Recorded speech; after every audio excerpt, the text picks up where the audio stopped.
আসসালামু আলাইকুম।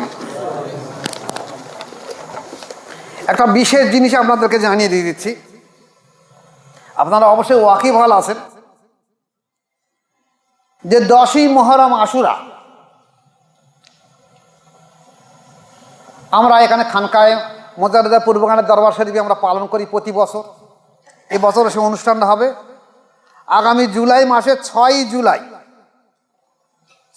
জুলাই রবিবার। তাই সামনের রবিবারের পরের রবিবার 6ই জুলাই মহরম আসছে। এখন সেদিনই তো মহরম সম্পর্কে আলোচনা হবে ইনশাল্লাহ। এছাড়া আগামী সপ্তাহে আলোচনা হবে। কিন্তু অনেক সময় দেখা যায় যে মহরমের আমরা কি পালনীয় করব, এটা যখন বলে দেওয়া হয় তখন মহরম শেষ হয়ে যায়, অনেকে বুঝে আসতে পারে না। তাই আগাম বলে দিয়ে দিচ্ছি যে যেহেতু আমাদের মজলিসে মেয়েদের আসা কঠোরভাবে নিষিদ্ধ, তাই মা বোনরা তো আসতে পারবে না। আমার যারা মহিলা মুরিদের তারা তো আসতে পারবে। তারা কি করবে? তারা চেষ্টা করবে, যেহেতু রবিবার, শুক্র শনি রবি বা শনি রবি সোম 3টে রোজা রাখতে পারবে। ওদিনের জন্য খাস করে কোরআন তেলাওয়াত করতে পারবে, নামাজ কায়েম করতে পারবে, দান সাদকা করতে পারবে, এতিম এসির কাঙ্গাল মিসকিনদেরকে কিছু খানা খেতে দিতে পারবে, বাড়ি বাড়ি খিচুড়ি বা কিছু রান্না করে পায়েস রান্না করে বাচ্চাদের বিলি করে দিতে পারবে, আল্লাহ কাছে কাঁদা কাটা করবে। সর্বশেষে কারবালায় যারা শহীদ হয়েছে, যেমন দেখা গেছে, আমরা যেমন বলছি আমরা মুসলিম, কিন্তু আমাদের আদি পিতা বলছি কে? ইব্রাহিম আলাইহিস সালাম, কিন্তু আদি পিতা হবার কথা আদম আলাইহিস সালাম। ঠিক তদ্রুপ এই যে মহরম আমাদের সামনে এসেছে, হযরত হোসেন রাদিয়াল্লাহু কারবালায় শহীদ হওয়ার আগ পর্যন্ত, বা হোসেন আলাইহিস সালাম কারবালা শহীদ হওয়ার আগ পর্যন্ত মহরম ছিল একটা আনন্দের দিন। সেদিনে আল্লাহ পাক পৃথিবীতে বহু ভালো ভালো কাজ করিয়ে নিয়ে গেছে। কিন্তু এদিন থেকে হলো বিষাদের, দুঃখের দিন। কারণ ইমাম বংশের সর্বশেষ ইমাম রাসূল পাক সাল্লাল্লাহু আলাইহি ওয়াসাল্লামের সন্তান, যাকে তিনি সন্তান বলে সম্বোধন করেছে, সেই হোসেন আলাইহিস সালাম বা হোসেন রাদিয়াল্লাহু তাআলা আনহু যে ভাষাই বলেন, তিনি শুধু আমাদের জন্য, আহলে বায়তের জন্য, নানা দিনকে জিন্দা রাখার দেওয়ার জন্য, যে বেঈমান দের কাছে বায়াত গ্রহণ না করে আহলে বায়াতের হকপন্থী জায়গায় বায়াত গ্রহণ করে তোমরা দ্বীনের শিক্ষাকে জারি রেখে দাও। এই জন্য প্রয়োজন পড়ে আমি আমার জীবনকে উৎসর্গ করে দিয়েছি শুধু তোমাদের জন্য। তাই আমরা তাদের জন্য মাগরিবের পরে হোক, দুপুরের বেলা হোক, যখন হোক, তাদের জন্য দোয়া খায়ের করব। এখন আজ থেকে দেখা গেছে 30-40 বছর আগে আমাদের দেশে মহরমের চাঁদ উঠলে একদল লাঠি খেলা করত। এখন মা বোনেরা, তখন আমাদের দাদা দাদি নানা নানিরা বলতো, ওই দেখ বোধহয় মহরমের চাঁদ উঠেছে, ঢোল বাজাচ্ছে, লাঠি খেলা হচ্ছে। তাহলে ঢোল বাজানো লাঠি খেলা থেকে বলা তো মহরমের চাঁদ উঠেছে। আজকে যদি 1 লক্ষ মুসলমানকে জিজ্ঞাসা করা মহরমের চাঁদ কবে উঠেছে, বলবো আমি বলতে পারবো না। শুধুমাত্র রোজার চাঁদটা বলতে পারে, কারণ রোজা রাখতে হবে বলে। তাই আর ঈদের চাঁদটা দেখে কেন, কত তাড়াতাড়ি রোজাটা ভেঙে দেওয়া যায়। কিন্তু মহরম খ্রিস্টানরা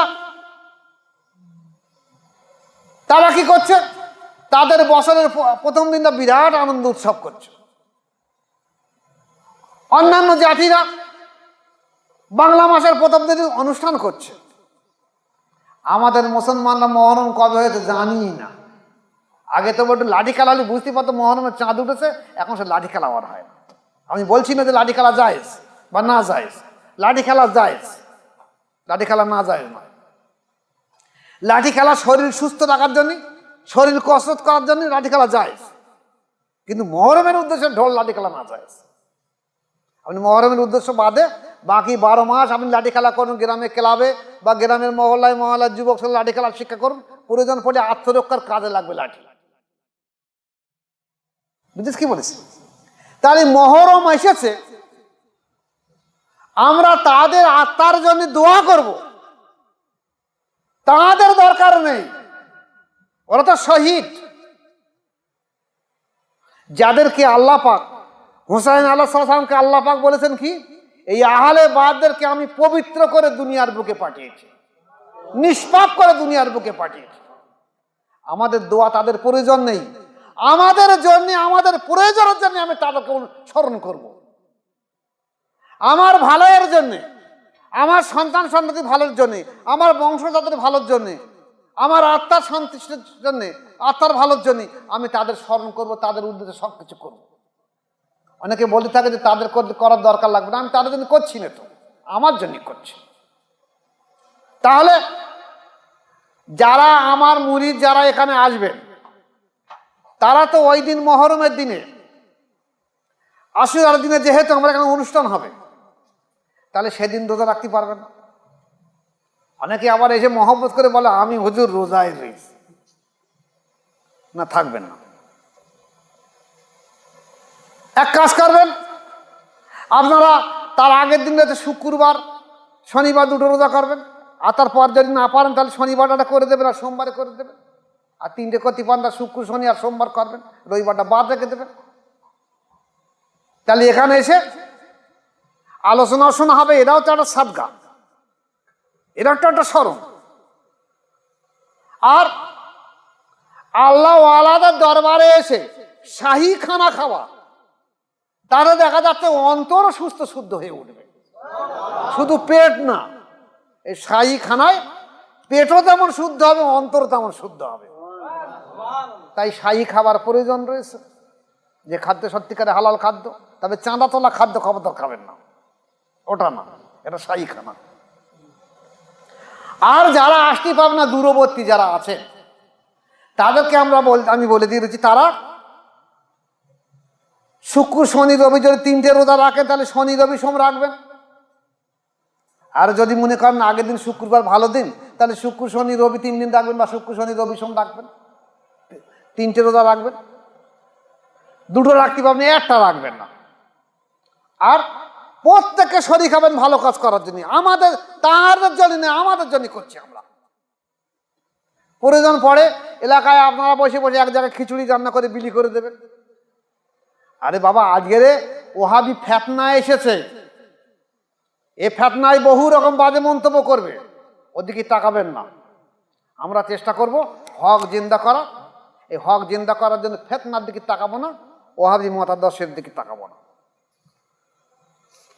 আল্লাহ পাক প্রত্যেকে মহরমের উদ্দেশ্যকে পালন করা তৌফিক দেন, দোয়া রাখে।